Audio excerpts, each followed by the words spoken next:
J'étais avec mes sœurs et il nous a dit c'est bien, vous sortez en troupeau. Et on l'a regardé, il a dit mais vous savez, on vient de déposer des fleurs sur le lieu où décédait ma mère. Retourner et il a dit tant mieux, ça en prend une en moins. On est là, on fait des braquages, on vend du shit, de la weed, de la coke, sur Panama, ma gueule.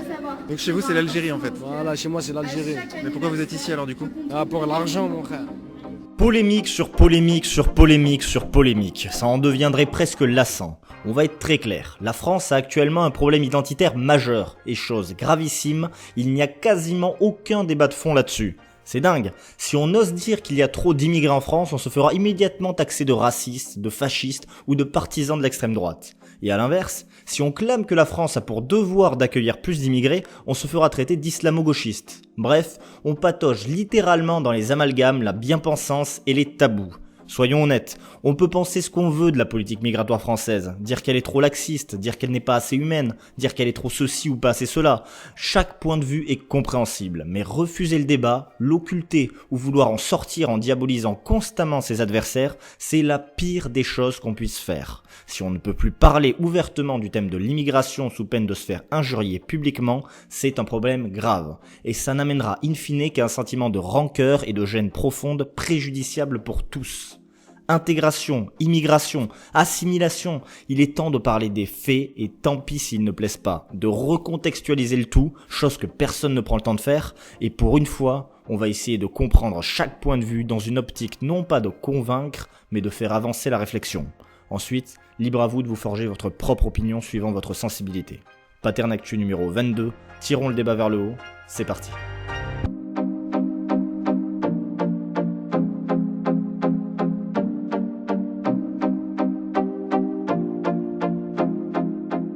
L'immigration moderne commence véritablement au milieu du 19e siècle en France, notamment grâce à la révolution industrielle qui demande énormément de bras que la France seule ne peut fournir. À l'époque, on trouvait sur notre sol ce qu'on appelle les travailleurs migrants, venant des pays frontaliers tels que l'Italie, la Belgique ou la Suisse, et qui n'avaient généralement pour ambition que de rester quelques années avant de repartir dans leur pays d'origine. Il faut se remettre dans le contexte de l'époque.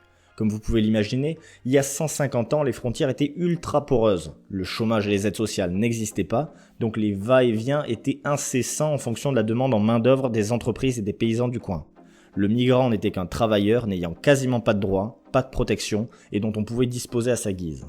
Petit aparté au passage, on pourrait croire que ce type d'immigration a totalement disparu, mais en fait, pas du tout.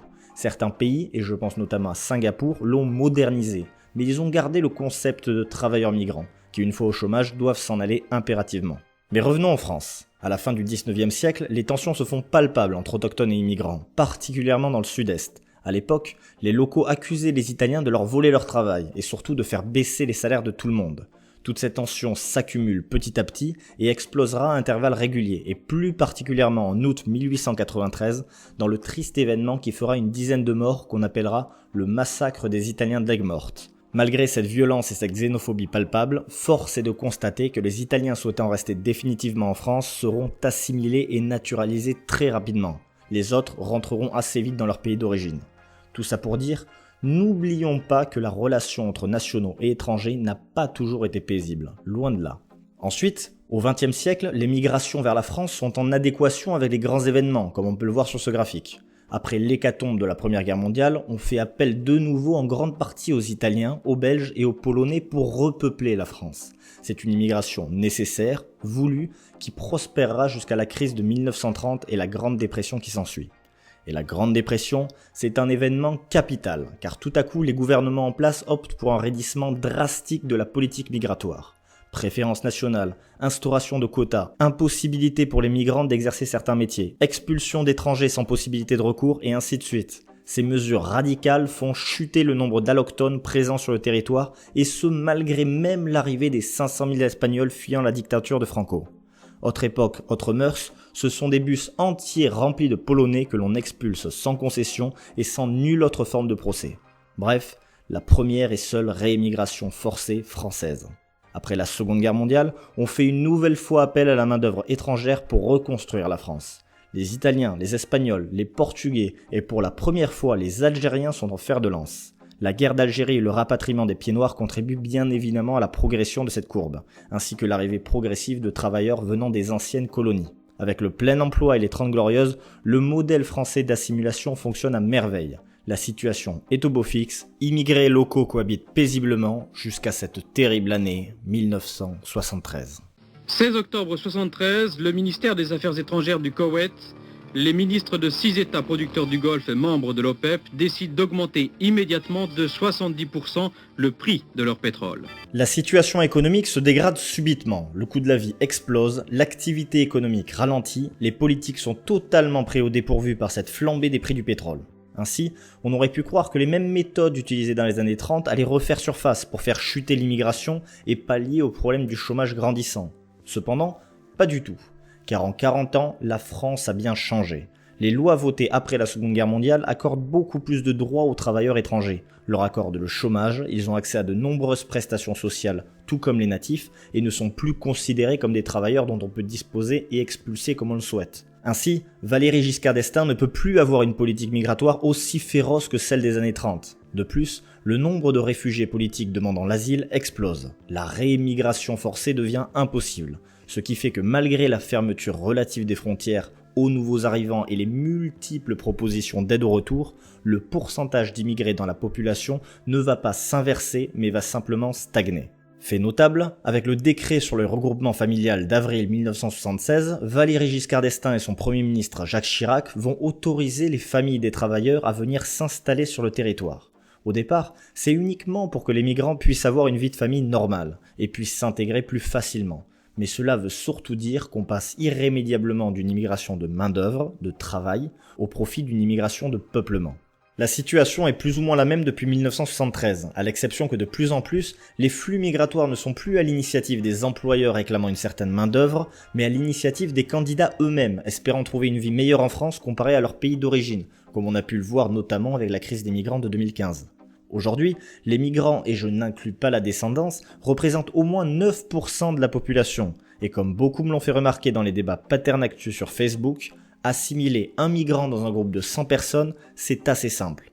Mais en assimiler 10 dans un groupe de 100 personnes, c'est une autre paire de manches. On en reparlera plus tard. Donc pour conclure ce léger rappel historique, on pourrait dire que la France a toujours été un pays d'immigration, et ça depuis des siècles, qu'il y a déjà eu des heurts violents entre autochtones et migrants, notamment avec les Italiens, et aussi qu'il y a aujourd'hui plus de migrants qu'il n'y en a jamais eu. Mais surtout, le point le plus important à traiter, c'est que l'immigration actuelle est beaucoup plus exotique qu'elle ne l'était avant. Voilà le cœur du problème. C'est ça qui gêne de nombreux Français, car contrairement aux Européens, ces populations ne partageant pas du tout le même socle culturel ont naturellement beaucoup plus de mal à s'assimiler. La situation économique s'étant enlisée depuis les années 70, on se retrouve pour la première fois depuis des siècles en face d'un choc culturel brutal.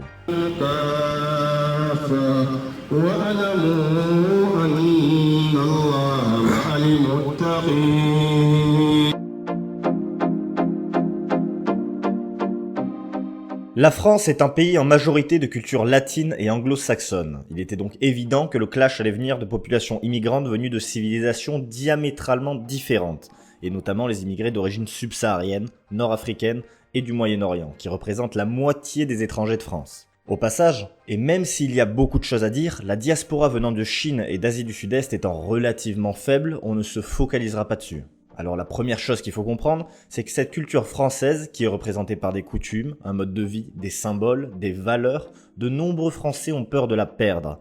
Ils craignent un métissage trop important, voire un remplacement de leur identité, comme c'est arrivé de nombreuses fois dans l'histoire, et il n'y a pas si longtemps que ça d'ailleurs. Je pense notamment au Tibet avec la Chine, ou à la Nubie avec l'Égypte. Cette peur est compréhensible, mais il convient de la remettre en perspective. Car tout d'abord, personne ne se fait la même idée de ce qu'est l'identité française. Qu'est-ce qu'être français après tout ? Ce n'est vraiment pas une question facile. En soi, on est tous issus de l'immigration à plus ou moins long terme, donc de nombreuses personnes vont inverser le problème. Qu'est-ce que c'est ne pas être français ? Et là, on peut arriver à des consensus beaucoup plus rapidement, parce qu'on va pouvoir mettre en lumière ce qui nous gêne. Pour les plus fervents défenseurs de l'identité française traditionnelle, le fait que les parents donnent un prénom étranger à leur enfant, le fait de se balader en boubou à Paris, ou encore le fait de ne pas connaître la Marseillaise, tout cela sera perçu comme une preuve de non-intégration et de non-volonté de faire partie de la France qu'ils défendent. Et pour d'autres Français plus tolérants ou laxistes selon leur point de vue, ce qui les incommode, ce sont uniquement les étrangers qui insultent la France ou qui disent ouvertement qu'ils ne sont français que de papier, mais que leur cœur appartient à notre pays. En fait, chaque personne va pouvoir mettre le doigt sur ce qui le gêne vraiment. Mais clairement, on n'est pas tous d'accord. Et on devrait peut-être réfléchir tous ensemble à cette problématique. D'ailleurs, je compte sur vous dans les commentaires pour me dire qu'est-ce qui est tolérable et qu'est-ce qui n'est pas tolérable en France selon vous et pourquoi. À partir de quand les étrangers dépassent-ils les bornes pour vous ? Je suis assez curieux de lire vos réponses. Mais en règle générale, ce qui met le plus mal à l'aise de nombreux Français, c'est le rapport à la religion. Pour ceux qui ne l'avaient pas vu, on en avait parlé dans la vidéo sur le voile.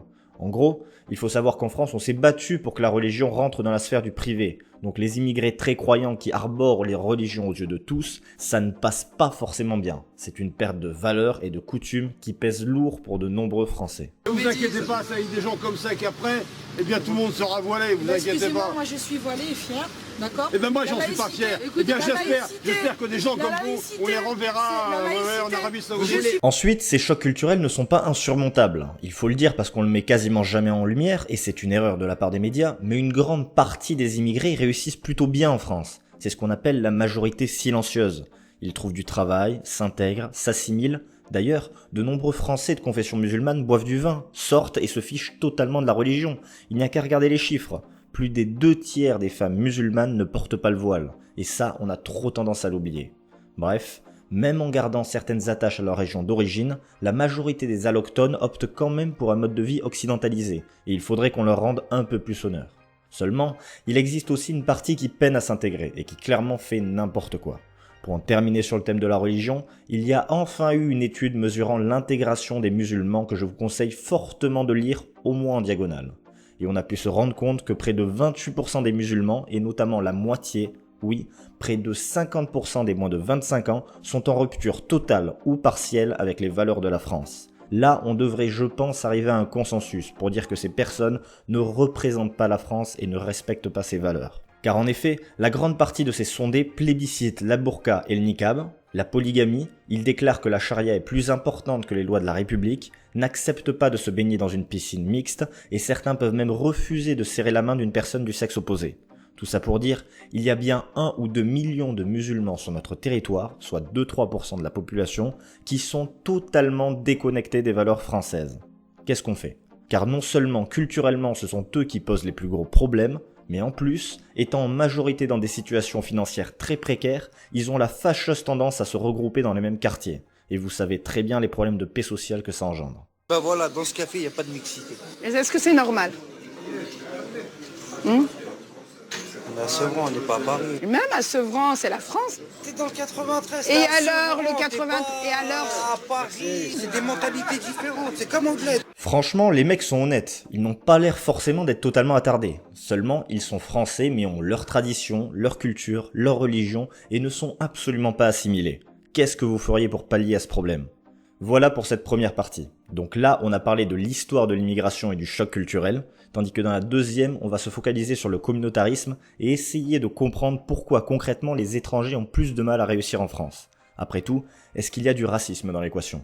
En tout cas, dites-moi ce que ça signifie pour vous être français et qu'est-ce que vous feriez avec les personnes totalement déconnectées des valeurs françaises. Je suis assez curieux de connaître vos opinions.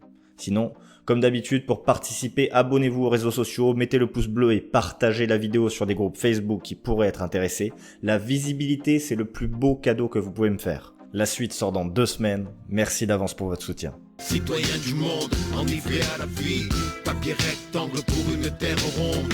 Je préfère être sans souci, un étranger à l'étranger qu'étranger dans mon propre pays.